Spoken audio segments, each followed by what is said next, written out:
Okay, let's fire things off on this next turn. This may be the last turn. Green's already at 9. Some of the other players are way up there. I have hopes because, frankly, I'm just not really in the mood for this. Pragmatic Party of the Future may draw as many action cards as they currently have in hand, then they must discard the same number of cards. Okay, I doubt that's going to be very interesting. The cards are mainly garbage right now. Pragmatic Party can campaign in any Black Iron Party controlled sector this turn. If either, yeah, cool. So now they're in a competition. Now the Pragmatic Party is that the white one? Yeah, so that's not terribly valuable because they're in rebellion. They can do that anyway. And finally, Euphoria, the Party of the People, reduces all sector defenses to half for all its campaigns, which will be kind of cool for them. It gives yellow a slight edge in campaigns. It's not going to mean a lot at this stage in the game because influence is really what decides these things. See what sectors are up for grab.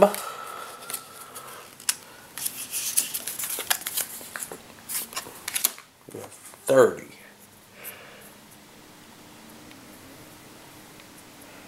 Oops.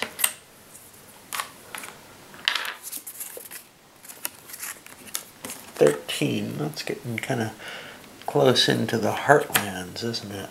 Not quite in the special stuff. And then 27. And now we have to see if these are going to be a problem in terms of infestation. And at this point, we have a decent amount of corruption on the board. 1, 2.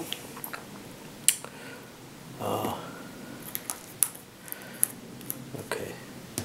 6, 9, 10, 11, 12, 13.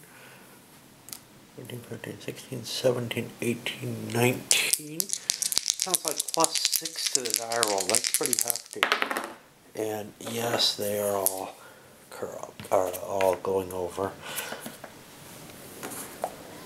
to the bad side of the force. Which means Red lost the territory that they were gaining. They won't get the resources from it. I'll take a quick look at, what is it, the Pragmatic Party of the Future, which is, I believe, that white party.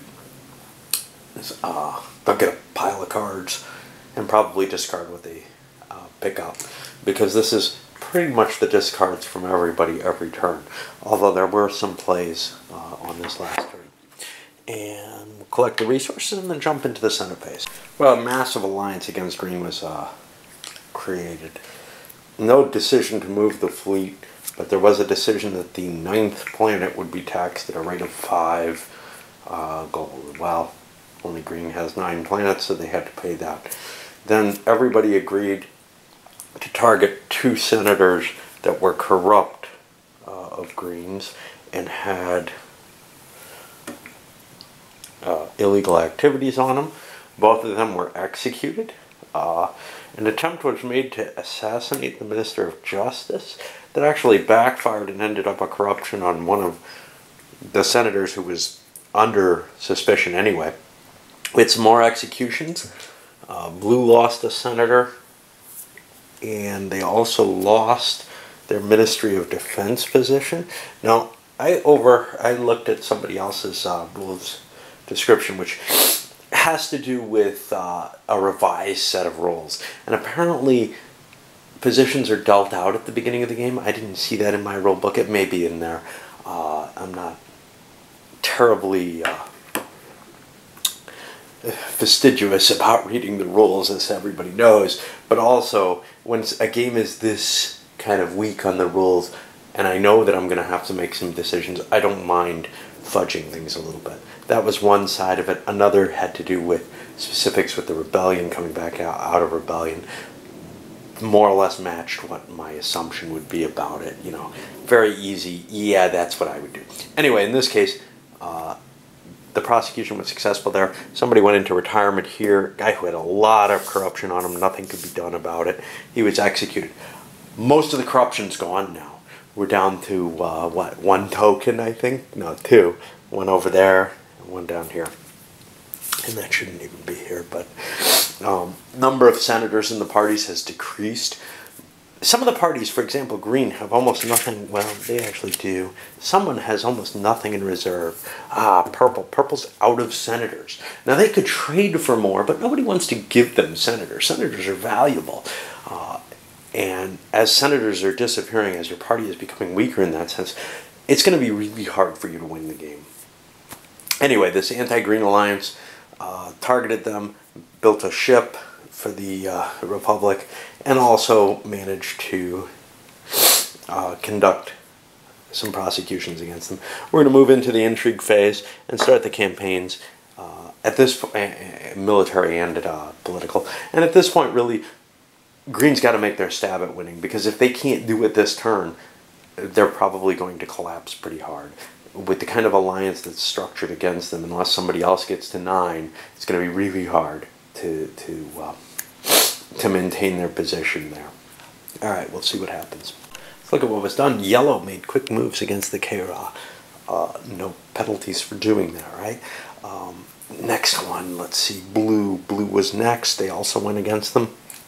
They actually have a bonus for that. Now purple's in place. Purple says, hey, I don't want to get boned either. They moved against white. Well, that angered white. Red used their free bonus to attack one of the green special provinces. White says, I'm upset at purple. I'm going in there. I can campaign against green if I have to. Well, green's taking 2 provinces. It could be all over here.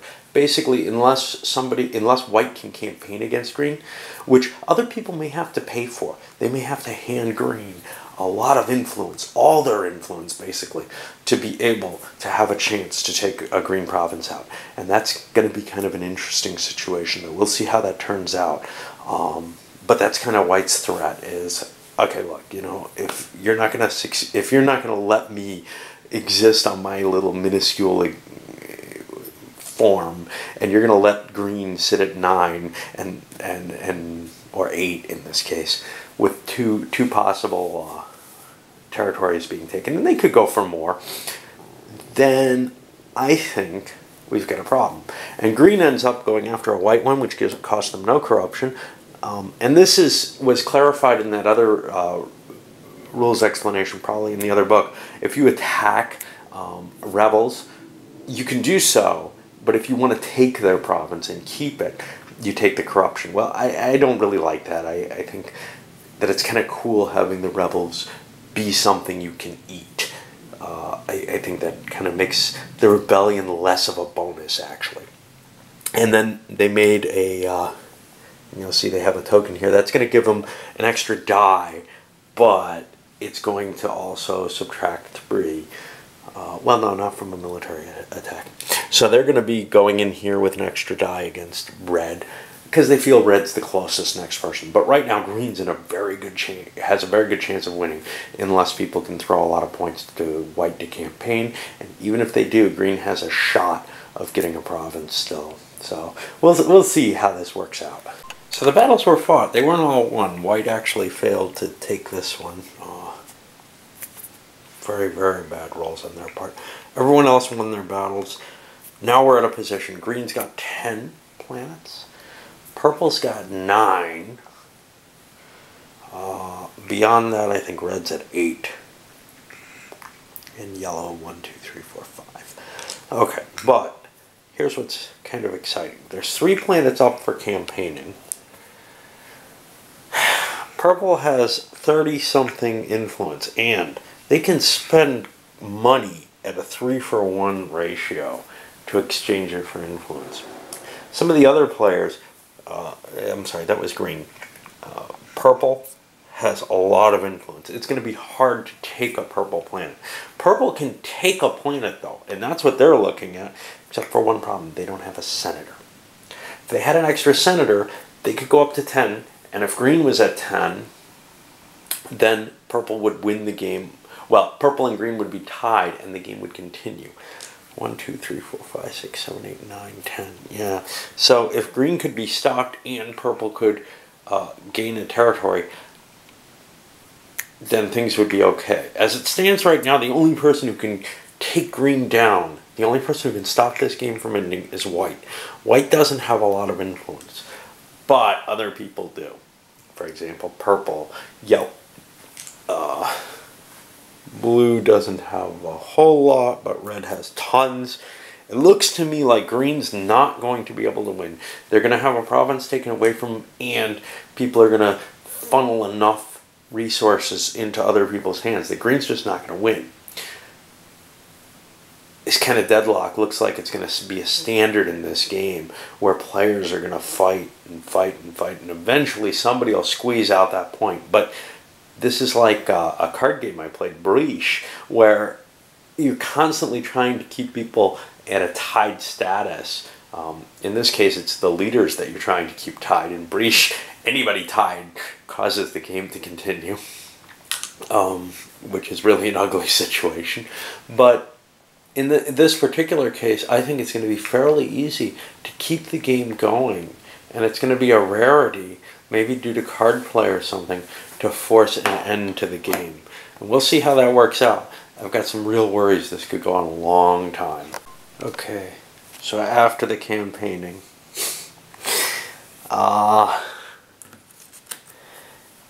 some things definitely changed hands. Red was able to capture one of the yellow territories. White was able to take the green one with everybody throwing it. I mean, they threw like 40 bucks at him. And green went after a yellow territory, which they failed to get because people threw them money to protect themselves. Even people who are fighting yellow in other places, it's obvious you want to defend the area. So what do we have here? Well, we have 9 provinces for green. 1, 2, 3, 4, 5, 6, 7, 8, 9 for purple. 1, 2, 3, 4, 5, 6, 7 for red. Yellow's at 2, 4, 6. Blue's at 3, but they've got the home area, which may be of some value, I guess. That's the end of the phase. We're going to keep going on, and got to do purchases and that kind of stuff. But clearly there's sort of this balance of power situation that may continue indefinitely, really. And, well, eventually the senators are going to start dying to such an extent that parties are really no longer in existence.